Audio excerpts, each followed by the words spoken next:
All right, so the first time I seen one of these things, I was a teenager. I had my very first pickup truck, an old 71 Chevrolet. And I was commercial fishing at the time. It was basically my first real job. Actually, I think the first thing I did to make money was actually I tied fishing lures and packaged them, made 12 cents per, and I split and sold firewood a little bit. And then after that, I went into commercial fishing. Back then, you know, as we're talking mid 80s, if you were commercial fishing, you made some money. And I would excitedly get out of commercial fishing just in time for hunting to start. And I would hunt every single frickin' day because everybody else had a normal job and had to go to work. But I was too young to hunt with a firearm by myself, so I hunted with a bow and arrow because actually nobody in my immediate family actually hunted, so I had to teach myself how to hunt, and that's what I did. I ran around with a bow and arrow by myself since the time I was like 12 years old, I think, because my mother, she lived rurally. I didn't live with her. She lived with this alcoholic dirtbag, and I used to have to go to her place every couple of weeks to whatever, through the divorce agreement, whatever it was. And there's a little bow and arrow there. I'd just get in the house. As soon as I got there, I'd grab that bow and arrows and go running around the woods. And that's what I did, because I just wanted to stay away from that drunken scumbag who sat there in the house drinking and watching golf. God, he's a loser. I was 17 years old, maybe 18. I was probably 18 years old. You can see me here with my pickup truck. It's definitely around the same time. And where I was hunting was up a logging road, 20-something K up the main line, and then I would take this old spur, dead end with nowhere to park, but right on the side of the road, there's no turnoffs. And I would park up that road about, I think I'd go another 5K or something like that, 5 or 6 kilometers. And then I would take an old skidder trail all the way up, hike all the way up this mountain, over the top, and then over the top down the back side. This old trail was weaved down through some rocks and around these upper cliffs and go down this landing down there. And there's cliffs and big timber and a slash pole there. And I would hunt there with my bow and arrow. It would take me about an hour and a bit to get there from the truck. And I always hunted by myself, always. I mean, let's face it, you can't still hunt with 2 people with a bow and arrow. But I always hunted by myself, and most of my friends were either still in school or they were have their day jobs, and I'm hunting every day of the week. And the weird thing about this spot is I'd go all the way up, get on the top, and as you went on the top, I'd go around, there's still a rocky peak, not quite on the very top, and this old skidder road would belt around it and go through this little area. Like the road went through, thick bushes on your side, timber, and a rock bluff on the right, a little bit of a rock bluff back in the bush on the left, but you couldn't see. You couldn't see either way on either side of the road. It was so thick, and you were low. You're the lowest point of ground going through this pass.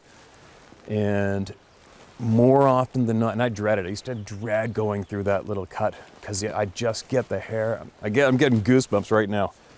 But the hair on the back of my neck would stand on end. I'd feel uneasy, you just felt real vulnerable. I've got goosebumps up and down my back right now, remember it. And I used to just dread going through there. And I'd have an arrow on my bow, kind of like, get through this part. And it was only about maybe 200 yards long, 300 yards to that little pass. And then all of a sudden it would open up again and I'd drop down, the road would dead end. I would sneak into that zone real slow, still hunt in there. And then I would hunt there until it got dark. And then I'd start to hike out. It'd be absolutely pitch black by the time I got to my truck. And then I'd have to go through that stupid stinking little pass again. But it wasn't every single time I went through there I felt nervous, uneasy, anxiety. It was a handful of times, but let's face it, it only takes one time. If you feel those feelings being anywhere in the world once, you don't forget it. You don't forget that feeling, and you're gonna be a little curious and wondering, what's it gonna be like going through there next time, you know? So anyway, I started hiking back, made it through that pass. Pretty certain I had the dread feeling going through there this particular night. I don't really remember because the rest of the night wasn't really, I don't really remember because the rest of the night was kind of real shitty, and might confuse my memory with feeling anxiety going through that part of the walk. So it's September and it's hot out. So typically September you're hunting first light and last light. First light and last light is the best time to get game early season before the rut or anything for deer. And when it gets dark out, the timber, any silhouette skyline. From the top of the trees down, rocks is black, crisp outline silhouette against that nice blue sky. You know, that evening blue sky, September sky when the sun's down, but it's still that bright blue color. And you know, of course, if you look into the bushes on your side, it's still kind of gloomy. I mean, you can see. It's just not pitch black. So I'm about halfway into my hike back, and it's all downhill now, winding down, winding down, winding down. And on a particular part of the trail, it was really washed out from water. So it's really noisy too, right? There was not a sound. I mean, we're talking dead quiet, not a sound. And I'm not trying to be quiet, so you can imagine the rock, can't make the sound here, but you can imagine the rock sound underneath your feet of that dry summer, September ground. And I'm not trying to be quiet. And take note, seeing light to see antlers ended half an hour previous. So you can imagine how dark it is by now, because that's when you stop hunting. You stop hunting when and obviously if there's a deer in front of you, you can't tell if it's a buck. It's too dark to hunt. But I would stay until it was absolute last chance, and then I'd start my hike back. So I'm going down like on an angle, you know, fairly steep. And you got to think this all happened really fast. So I'm going down the trail, and it goes straight down. There's a rock bluff in front of me, a big rock bluff that hits the trail right there. So my trail obviously the trail goes down, dog legs to the right at the base of that rock wall, and keeps going down to the right and winding on back to the truck. And so I'm going down this hill. You got to think, walking, making tons of noise, glance up. Here's this guy, skylined on top of the rock right above me, probably 15 yards, 10, 15, 15-ish. It was so blatantly obvious we were looking at each other as silly. And me, you know, 18 years old, mid-80s, no internet. Who thinks about Sasquatch? Who would ever dream for a second that the human form up there isn't a human? No one. You know what I mean? You're not familiar with Sasquatch or these beings in the mid-80s when you're 18 years old. You just aren't. And if you are, it's probably because you've seen one or a family member told you they saw one. That's about it. And there's a couple goofy, dramatic shows on TV about the subject. But yeah, so I reacted instantly with thinking it was another hunter sitting on the rock, waiting on that game trail, waiting on that road. And I just automatically thought it was another hunter waiting for last light for a deer to come walking out and shoot it. I didn't even think for a second that seeing light for deer antlers had ended 45 minutes ago when it's way too dark to be hunting. That means he would have been sitting there in the dark wasting his time with nothing to do for 45 minutes. But anyway, I looked up, perfect silhouette. I just went, oh, hey, any luck? Like that's how fast it was. So I'm gonna walk along, look up, oh, any luck? Just like that. So I only got to look at that thing for about 2 seconds, but I do remember vividly when the second speech came out of my mouth, you could see that thing kind of move, like, oh. And, but the part that really freaked me out at that moment was when that silhouette went like this when I spoke to it. I mean, you can't be more blatantly open to each other. I mean, we're right here looking at each other in the middle of frickin' nowhere at 15 yards. There isn't a human being alive that's not gonna go, oh, hey, how's it going? You know what I mean? So the second I spoke, it all of a sudden went like this. Kind of rose up. You could just see it getting a little bigger, and then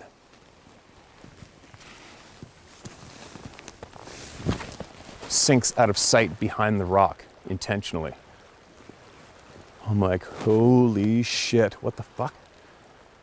You know, and instantly, every single hair on your body's on end. You're starting to breathe faster. It's like, holy shit, this guy's gonna attack me. This guy's trying to set up to kill me or something. All by yourself, you're 18 years old, you got a bow and arrow. I got my arrow on. I'm standing there dead frozen because it's too dark to see anything in the bush. And I want to be able to hear if this guy's like going through the bush to get down ahead of me, to jump me in the trail. Is he gonna circle around behind me? I'm just sitting there dead frozen, shitting myself, listening to see what direction this guy's going. And there wasn't a frickin' sound. And then my heart was beating out of my frickin' chest. You just don't know what's happening, what's going on. And I felt so threatened and uncomfortable. I felt so uncomfortable and threatened, it was off the chart. And But I knew better to run, because if you think you're being pursued or chased in the forest or wherever, and you start running and panicking, the sound you make from your body just running on that dry gravel or through the bush is going to drown out every single sound around you. So if I start running down that frickin' logging road, I'm not going to hear this dude or this thing running behind me or running up ahead of me to cut me off. I need at least some kind of a warning, so I can at least get my broadhead between me and this dude or me and this thing or me and this whatever it is, so I can at least have some kind of a chance at fighting back. You know what I mean? I'm not going to run. I'm going to fight. So I kept my bow pointed towards that side of the trail that he was on, and I had to basically, I'm like walking like this, like